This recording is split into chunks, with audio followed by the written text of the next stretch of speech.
Welcome to the Peachtree Morning Show by DCI. It's a wise way to start the day. Hope you enjoy. Hi everyone, welcome back to the Peachtree Morning Show. And here we have Geshe Michael and Kelly, of course. And we're really excited to be here. I'm from Singapore, Kelly's from Singapore, and we are all happily at home right now. And so is Geshe Michael. We're trying to be happy at home. And today is 24th April, Friday. Yes, TGIF. Every day feels like Friday now that we're home. So we try, right? We have a choice to either feel like every day is Monday, or now we have a choice to feel like every day is Friday. The emptiness of space. So today we have a question that I feel is really cool from Luisa from Colombia. So let's hear her question. Hi again, my name is Luisa, and this is my question. The seed system says that what we feel now is the result of something we planted in the past, and not of the present action we are executing. So if I help someone and I feel good about it, I don't feel good because I am helping someone. I feel good because something else I planted in the past. So with this in mind, how can we trust our feelings, and how can we trust our intuition? How to plan a trustable intuition? Thank you. Wow. I think it's so cool about intuition, because I feel like if you take it to business, it's a cool question. It's like if you take it to business, I feel it's like instincts, right? Like businessmen, they have this instincts. Like investors, like Warren Buffett, they have this feeling that what's going to happen in the future. So I was even thinking that maybe her question has two parts. What do you guys think? Like the part on trusting my own intuition. So any thoughts, Geshila, Kelly? Wait, what are the two parts again? Trusting her feelings, which is trusting her intuition. Okay, and what's the second part? Oh, same. The trust like and the feelings intuition. and Yeah. I guess I would also want to explore feelings, because she talks about trust your feeling and also trusting our intuition. So maybe we can separate that part, the two parts, to have a look at it as well. But for me, I feel like feelings can include emotion, like happy, sad, and then like she was asking, like, how do we trust that this feeling is real or something like that?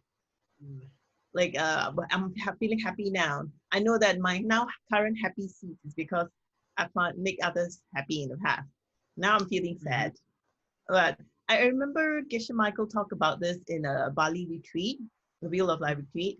And you talk about, and most of the time we start asking questions when we are like some things happen to us. Why does this thing happen to me? Why does, why am I having the bad luck? Why am I suffering from this? And we only ask why when we're having problems. Yeah. But the fact is, everything is coming from past seeds, including the moments when we are happy, when your husband or your spouse or your children makes you happy. But we don't think of that. Even when we strike a lottery or we get some bonus, we don't think that it's because of my past seeds. But usually when we think of problems, then we ask why. But the fact is, everything, every experience, every emotions that we experience are coming from past seeds. So I think a good point to also remember is even the moment when we are feeling happy, we know the cause of happiness is not because my children or my spouse or people around me make me happy, but because I've planted seeds of making other people happy. And that's why I'm experiencing happiness right now. Yeah, so it's having to remember that. But I guess there's a question then it comes into play that many people are thinking, I mean, not many, maybe like Louisa, she's probably feeling that in that case, then my children's smile can't ever make me happy, because my happiness is coming from the seeds of making, someone else happy. So it feels unreal, like in a sense that when my kids say something, oh, mommy, you're so beautiful, for example, for Louisa, right? And she's like, wait a minute, I'm not happy because my child just said something nice to me. I'm happy because I made somebody else happy in the past. So I think she's trying to reconcile with this disengage. Geshila, what do you think? Like, what can we do to help? I've been thinking a lot about the postman thing, shooting the postman. Right. Sometimes Choosing. in American English, we call it shooting the messenger.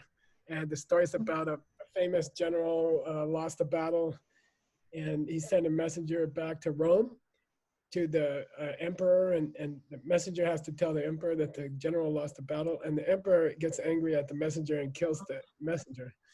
And so there's an expression in American English like "don't kill the messenger," you know, or don't. I'm thinking like "don't kill the postman." So you write a letter to yourself, which says "I love you. You're a very beautiful, mommy," and then you go to the post office and mail it, right? And then your kid, and by the way, her child is very beautiful. I remember when the child was born, and this child, this mailman, shows up at your house 2 days later, and he gives you a letter, and you open it, and it says, "Mommy, you're really beautiful," you know. So, or if suppose it's something you don't like, suppose the child said, "Mommy, you're mean," you know, "I don't like you." So then, you know, well, let's do it positive way. So the postman says, "Mommy, you're so beautiful. I love you," you know. Then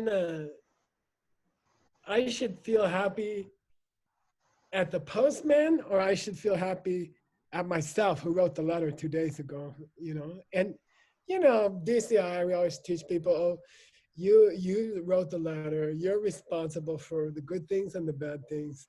Take responsibility, that's you. But I'd like to go deeper because I know Louisa, she asked the hardest questions in the universe. I'm glad she's not here in person to talk to me because she will ask me more questions and I won't know the answer. But I say, don't forget, Louisa, you also created the postman.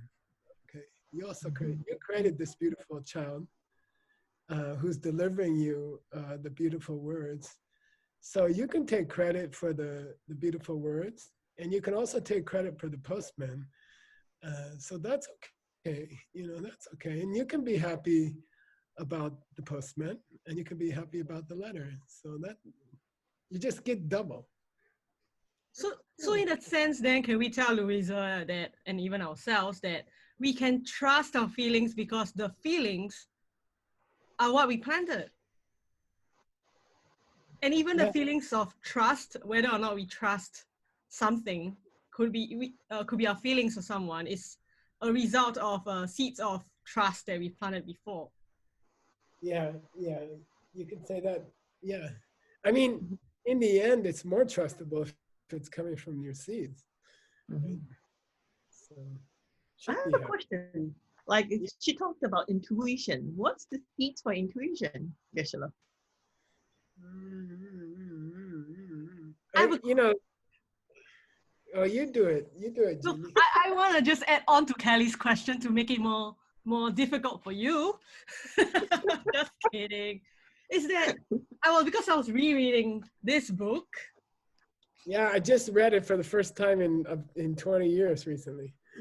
And it was so timely that when we saw this question, I immediately thought about the Jampa method, because I was wondering if there's a correlation between using the Jampa method, which is here in the words of the author, who's right here with us too. It says, learning to be very observant of what others need and like.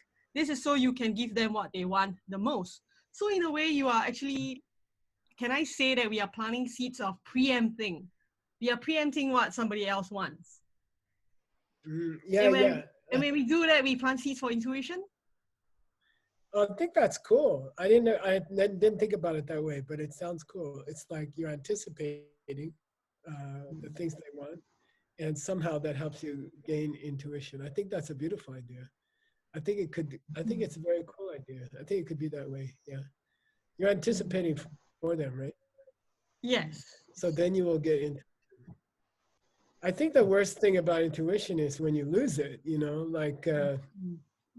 So I in the diamond business, my boss, the main owner of the company, he had this extraordinary intuition about what to do. He did the right thing at the right time, even if it was strange, you know. And he was always right. And then he lost it. After a while, you know, after many years, he lost it. And then, you know, I think that's really sad when you lose your intuition, you know, like you had it.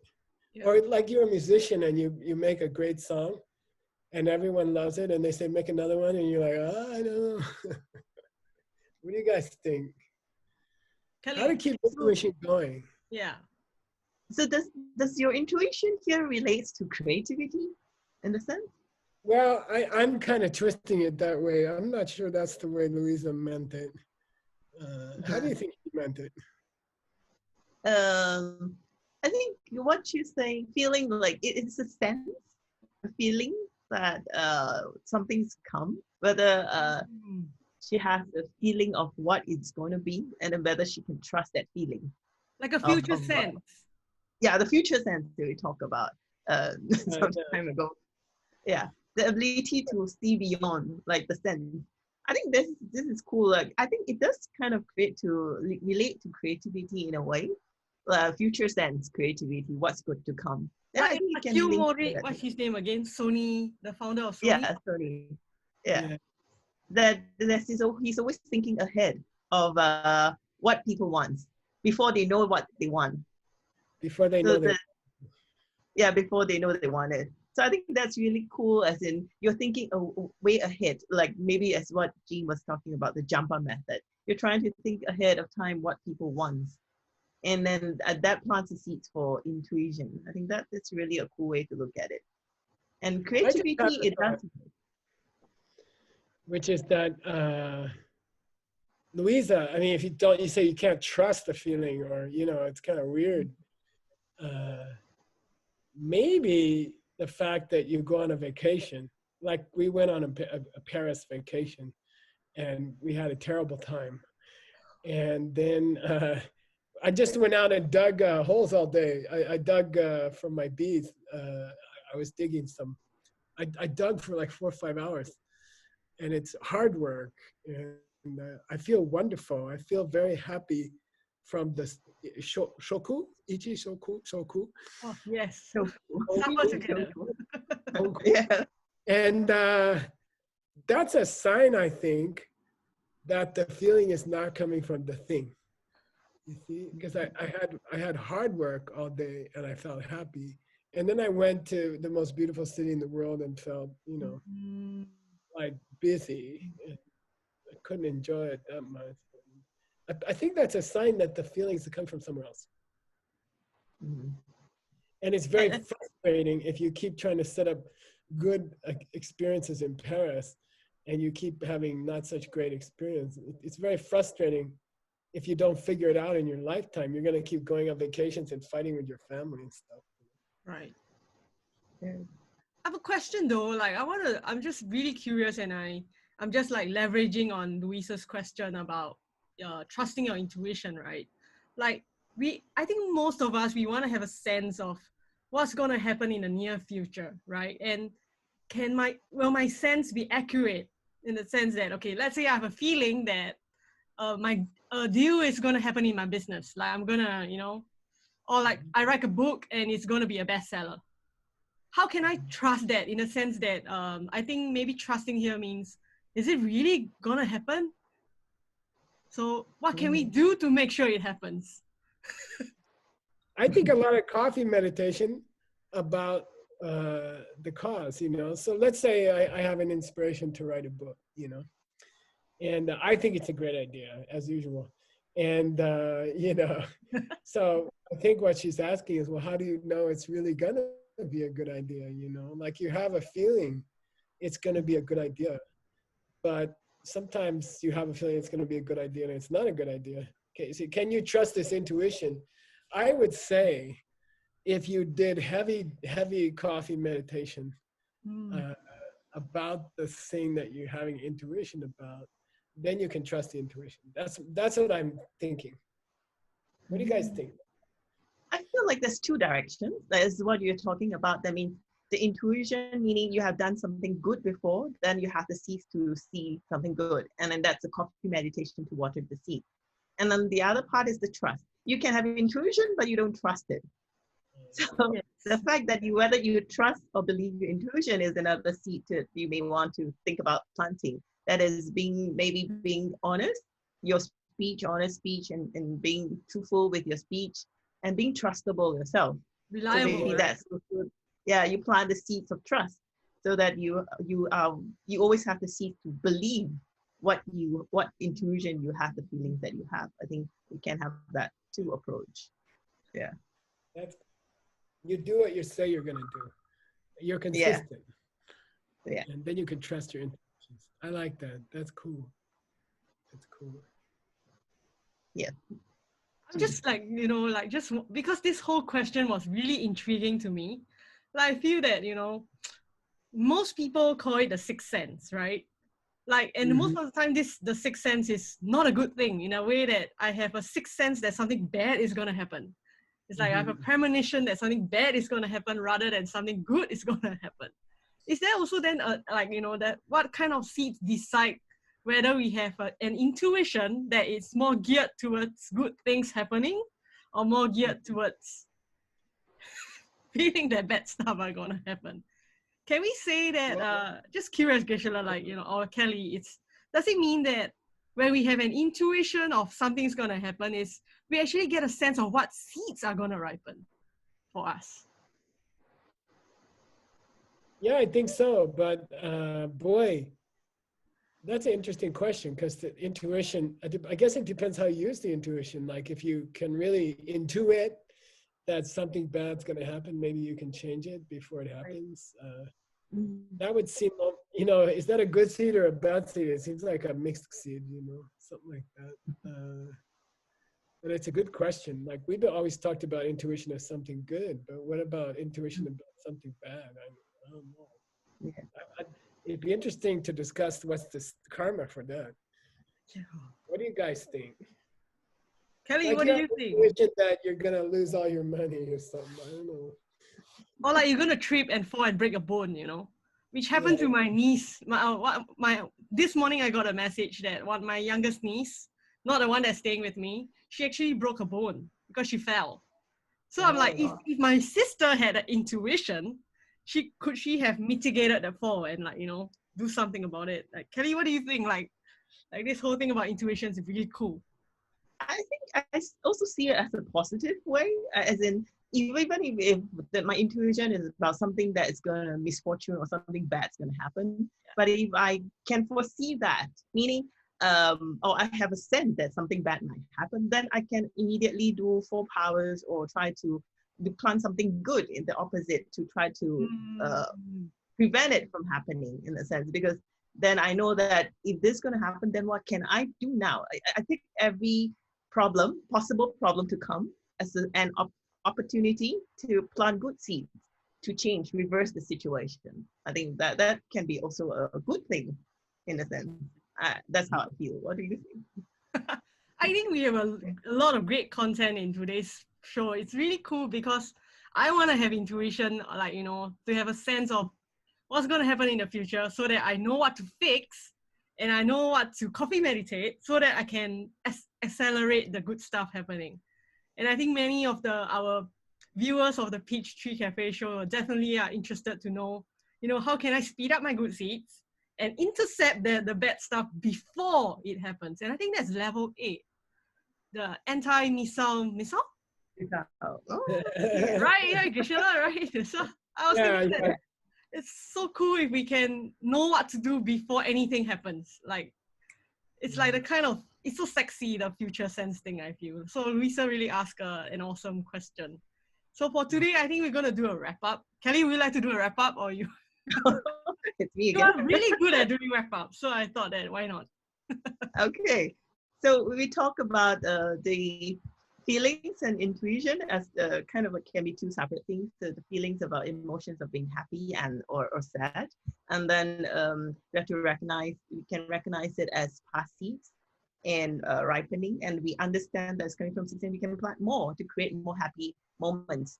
And then of course we know sad moments, we just stop planting the bad seeds and keep planting the good to create more happy moments instead. And then Geshe-Michael talk about even the postman. So even our kids who make us happy is still coming from our seeds, and we can be happy about that. So then that's the fact that our feelings are real because it's coming from our seeds, right? And then we talk about intuition, and then Jean suggested the jumper method. As in the plant the seed for intuition because you see ahead of what people want, and then that's kind of plant the seeds in you to have more intuition. Is there more that we can do, Geshe-la? I think you covered it. I that's about 10 times more than I could have guessed myself. So I think it's beautiful. I think if I would, Lisa, keep sending questions because you always ask cool questions. Yeah, and I was thinking could we even throw in a bonus for her? I suddenly just remembered that meditation, one of the benefits of meditation is future sense. Yeah. Having the regular meditation practice actually helps you to calm. I feel that it helps you to like still your mind, right? So in some way, maybe you can kind of have a sense of what's the next seeds that's gonna happen, that's gonna open. So then we can know what to do, which we said, like, to do the corrective measures or like the preventive measures before the bad stuff happen, which is the 4 powers, and then plant the right seeds. And then of course, like what Geshe Michael said, is to do your coffee meditation on the good seeds that you have a feeling is gonna happen, then coffee meditate like crazy to make it happen faster. That's like your, I feel that coffee meditation is like your insurance in that sense to make it happen. And so I think the most important part we talk about is what she was asking, Louisa was asking about the trust, the feeling of trust. So we have to also plant the seeds of trust to be honorable in everything you say, you commit to what you said and be trustable, and then planting the seeds to be able to trust. So the feeling of trust is also coming from your seed. Cool. Yeah. So I think today's session is really exciting. I feel like, I hope, Louisa, we've really tried our best because we know you asked tough questions, so we had to go all in for you. I hope her child doesn't ask us tough questions when she grows up. But seeds multiply, right, Geshe-la? Seeds multiply, so maybe. So what's the question for next week? Kelly, what's the question for next week? Okay, so we have this lady from Malaysia, right? Malaysia. Yes. I'm Isabel. I'm a fruit seller. I would like to ask, what kind of seed should we plant to help the fruit industry to reduce the wastage, to get more good quality fruits, and also be able to sell all the fruits within a very short period before the fruit is ripe? Or I'm wondering, should it be a seedling with the global warming? Thank you so much. Have a fruitful days. Right, Isabel from Malaysia. I didn't catch it. Can you repeat it, Kelly? Basically, she's asking about the seeds, fruits in Malaysia. So trying to ask if how can they prevent wastage, because like before they ripe and then they would be like they are perishable goods. Yeah. Okay. So try to sell them before they perish. Yeah. What's the secret for that? I heard there's some countries where they lose 50% of the crop before they sell it. Yeah. So she's trying to ask if there's what seeds can be planted to reduce wastage and also try to sell the products before they die off. Yeah, and then she also said that is it because like fruits these days seem to ripen too quickly? Has it got to do with global warming? So what seeds can she plant? Okay. That's a cool question. So thank you everyone for today's show. We are really excited to be on the show. Thanks to Geshe Michael and all the team. Thank you, Singaporeans. See you guys. Bye-bye. Bye. Thanks for watching today's Peachtree Morning Show. See you next time.